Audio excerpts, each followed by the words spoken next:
Hi, this is History with Andrew Allen, and this is my series, The Emergence of Europe, the Fall of the Roman Empire, the Rise of the Franks, and the Creation of Charlemagne's Empire. Today is episode 19, The Duke's Revolt, and the Revolt of the Nuns.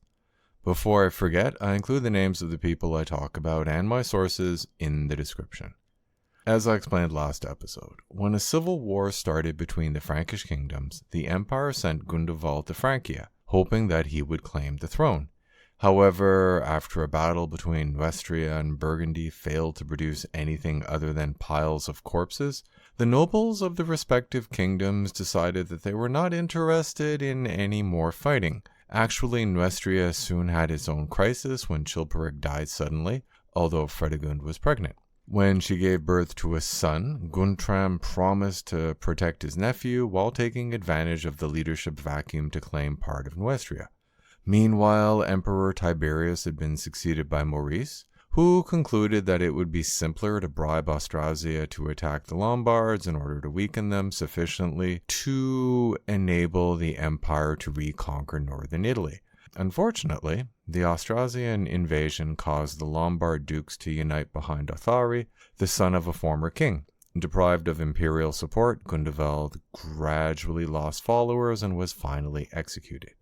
While the warfare between the kingdoms had ended, violence still remained common. Bishop Praetextatus was assassinated while conducting a service in his church on February 24, 586. He blamed Fredegund when she came to visit him, and he may have been right, since he had publicly criticized her, and she undoubtedly hated him for conducting the marriage ceremony between her stepson Merovic and Brunhild.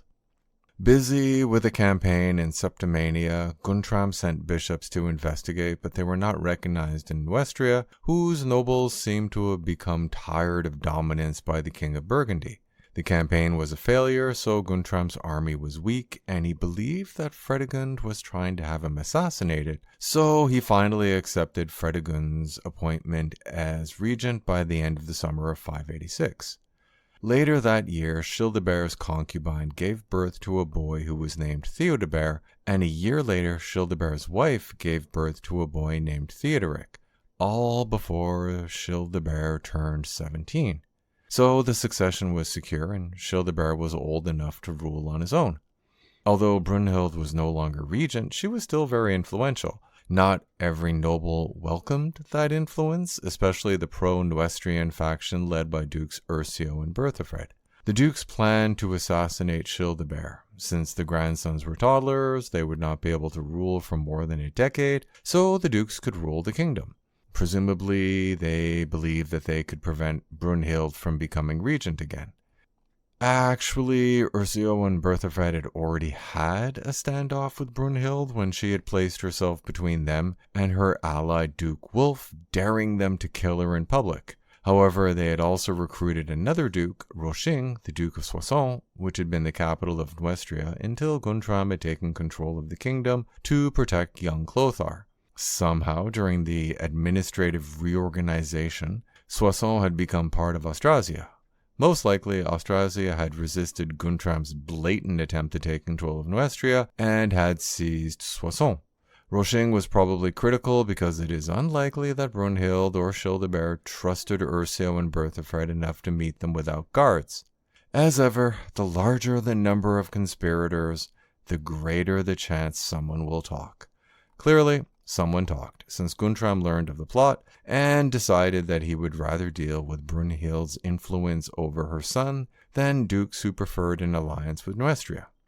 So he sent messengers to warn Childebert. Instead of being assassinated by Roching, the duke was killed by Childebert's guards. Learning that the plot had failed, the other dukes prepared to face the royal army. However, Childebert and Brunhild had different priorities. The situation in Greater Frankia was not as stable as they had thought, and their enemy Fredegund was regent of Neustria. There is no real direct evidence that Fredegund had conspired with the dukes, but they were all from the faction that had tried to unite Neustria with Austrasia. While Guntram had made Childebert his heir, a formal alliance between the two kingdoms would make the situation more secure. Fortunately, Guntram was agreeable. In exchange, he wanted the head of Guntram Boso, preferably separated from his body. Brunhild had initially been reluctant, but Boso had been involved in the Duke's revolt, so Boso was arrested and killed. Then the Austrasian court met with Guntram to sign a treaty at Andelot on November 28, 587. Once the treaty was signed, Brunhild and Childebert returned home to deal with Ursio and Bertha Fred, who had been abandoned by most of their troops. The two dukes were killed, and anyone suspected of working with them lost his position in the court. The treaty is interesting since it did not merely mention Brunhild, but spent a fair amount of time on women. The treaty specified that neither she, nor her daughter-in-law could be forced into a convent. More important, they would keep all of their property, including cities, lands, and revenues if Childebert died. Moreover, Brunhild formally received the lands that had been promised to her sister as her mourning gift before she had been killed by Chilperic, although Guntram ensured that he kept control of most of those lands while he lived. In the end, the dukes had failed completely. Open opposition to the king had resulted in their deaths, and Brunhild was now ruling alongside her son. Meanwhile, Leovigild had died in 586 and had been succeeded by his son Recared. His older son Hermangild had died a year earlier.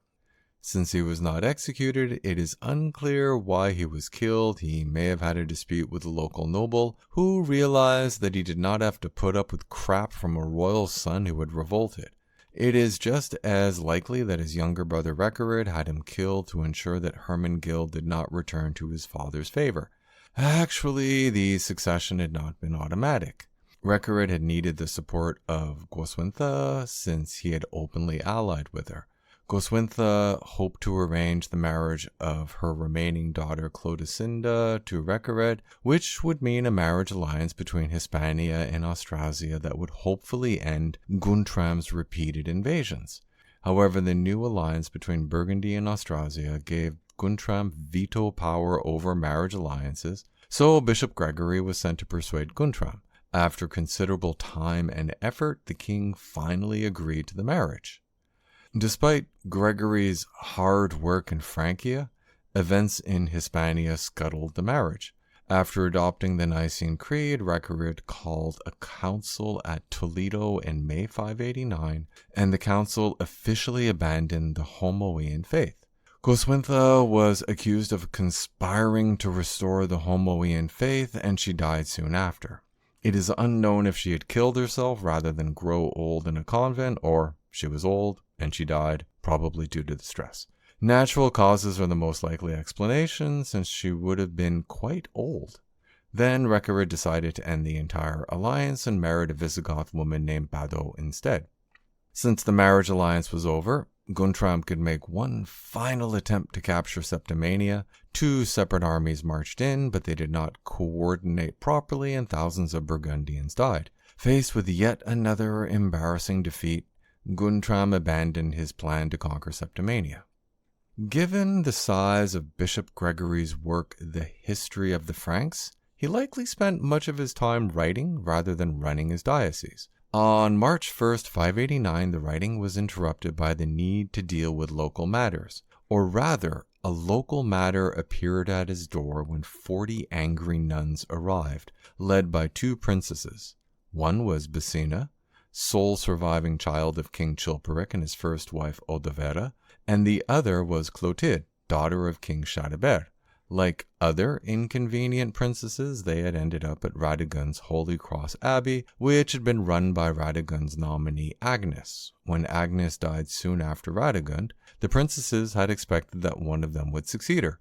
Instead, a nun named Leobovera had become abbess, an insult that could not be accepted by the princesses. It is important to point out that the abbey was in Poitiers, over 60 miles away from Tours, and they had walked there in the late winter cold, so this was not a minor complaint. Gregory handled the matter by arranging for the nuns to be fed and sleep somewhere, and then sent Clotilde to meet with her uncle Guntram, enabling him to get back to his writing. Guntram reassured his niece that he would send bishops to investigate the matter, so Clotilde returned to Tours to wait for the investigation. And waited. And waited. After several months, the nuns made their way back to Poitiers, made themselves comfortable at a nearby church, and hired armed men for their protection. In an era where most people struggled to have enough to eat, these princesses turned nuns were the equivalent of celebrities. So this standoff attracted attention. Instead of negotiation, the church sent 4 bishops and numerous priests and deacons to persuade them to adopt a more gentle, cooperative attitude and return to the authority of the new abbess. Clotilde's life had not been especially harsh, but Basina's brothers had died in mysterious circumstances, and her mother had been murdered in her former abbey, while she may or may not have been raped by Fredegund's men, depending on the sources. Quite likely, the other nuns had experienced difficult lives, so they appear to have been done with gentle cooperation. Unaccustomed to defiant nuns, the bishops employed harsh negotiation tactics and informed the nuns that they had been excommunicated. Rather than submit, the nuns ordered their guards to beat the bishops. I suspect that the bishops exaggerated, or maybe the nuns were just fed up with men telling them to be quiet, and the argument became heated. Regardless, the bishops had lost all interest in negotiation. However, the princesses had grown up surrounded by discussions of military sieges, and many of the nuns had probably endured sieges, so they understood the basic principles. Deny your opponent food and wait until their attitude becomes more conciliatory. The abbey did not grow its own food, so the rebel nuns ordered their men to block the entrances to the abbey, preventing the nearby farms from delivering food. Honestly, there is a fascinating story behind all of this that will sadly probably never be known. Where did the nuns obtain enough money to hire a large number of armed men? Why were those armed men willing to follow the nuns' orders? Why didn't the local noble just send in troops to clear out the hired guards? I'm not suggesting some conspiracy, just that the princesses and the other noble women turned nuns clearly had more influence than one would think. The church should have been able to ignore a squabble between 2 factions of nuns, but its reputation was already low. Repeated heavy rains had caused flooding, ruining crops. Worse, the plague had returned, rampaging through starving, exhausted people. Still, the nuns' revolt was losing steam a year later. They were running out of money, and a number of nuns had left, returning to their families, accepting proposals of marriage, or simply entering a different convent where they could find stability. Clotilde decided to raise the stakes, so her men entered the convent and kidnapped her rival abbess, as well as looted the convent, although they probably did the looting on their own initiative. An abduction was a step too far for the Count of Poitiers, who led troops to free the abbess. The fighting was fierce, but Clotilde and Basina were finally captured. Guntram and Childebert arranged for a church tribunal to decide their punishment. After a messy exchange of accusations, Leobavera remained abbess, and the princesses remained excommunicated. So they appealed to Brunhild, who somehow managed to persuade the bishops to lift the excommunication. Basina returned to the abbey, but Clotilde was stubborn, so she was given an estate in the country to keep her quiet. So the nuns' revolt had been resolved to everyone's satisfaction. Well, nearly everyone's satisfaction. Moreover, the rebellious dukes had been killed, so there was finally internal stability within Greater Frankia. Actually, not all of the allies of the rebellious dukes had been arrested, most notably Bishop Egidius. Remember, the dukes and Egidius had been dominant in Austrasia until the bloody battle between Neustria and Burgundy. Most important, Guntram undoubtedly remembered that he had nearly lost his kingdom because of an alliance between Chilperic's Neustria and Austrasia arranged by Egidius. Backed by Guntram, Childebert, advised by his mother Queen Brunhild, moved against his former advisors who were either killed or fled the kingdom. Finally, Bishop Egidius was placed on trial in 590. While it was probably a show trial with a predetermined verdict, a large amount of documentary evidence of conspiracy between Egidius and Chilperic was produced. Egidius was convicted and exiled.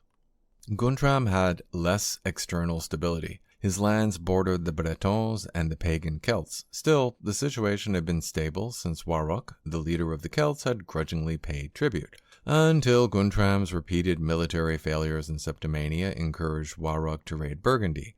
Guntram decided to invade, but once again, the dukes in command of Guntram's armies refused to cooperate and were defeated. The last grandson of Clovis, Guntram died in 592. Unfortunately, Gregory's detailed, if not impartial, history ends a year earlier, so there is less information on the following period. Guntram's lands were divided according to his will. Clothar was given a few small cities, but Burgundy went to Childebert. It is unknown how the cousins would have dealt with each other when Clothar came of age, but Childebert and his wife died of something in March 595. The expanded kingdom was divided. Austrasia was given to 10-year-old Theodebert, and Burgundy was given to 9-year-old Theodoric, supervised by their grandmother, the regent. It is a good question whether Brunhild's grandsons enjoyed having their grandmother as their regent. A few years before Clothar would have been considered an adult, Fredegund died. As ever, one wonders if she was poisoned, possibly by nobles worried that a surprise retirement party would not go well. Still, she probably died of natural causes since she was in her early 50s. We have no idea if Brunhild celebrated her rival's death, but it probably reminded her that she was old. 2 years after Fredegund's death, a combined Austrasian and Burgundian army marched into Neustria, forcing Clothar to sign away most of his territory, limiting his kingdom to just modern Normandy and Picardy. Still, Clothar's nobles had ensured that he had avoided capture, so they still had a king. They just needed to wait until he was old enough to rule. To sum up, several Austrasian dukes plotted to assassinate Childebert and seize power by ruling through his very young sons. However, Guntram learned of the plot and warned Childebert. The dukes were executed and their supporters were exiled from the court. Believing that Fredegund as regent of Neustria was a threat, Childebert and Guntram made a formal alliance between their two kingdoms. Unfortunately, a marriage alliance between Austrasia and Hispania fell through, so Guntram attempted to invade Hispania but was badly defeated. This defeat had consequences since the Bretons began to raid Guntram's lands. Aside from external conflict, Guntram had to deal with a revolt by nuns led by 2 former princesses. A power struggle over control of an influential abbey, the revolt lasted for over a year until the situation was finally resolved. Finally, Fredegund died. Her son Clothar was too young to rule, so Austrasia and Burgundy forced him to sign over most of his lands. Would Clothar survive long enough to rule Neustria? I will answer that question next episode. Thanks for listening. If you liked the episode and want to support me, I include a link to my Patreon in the description, or you can buy me a coffee.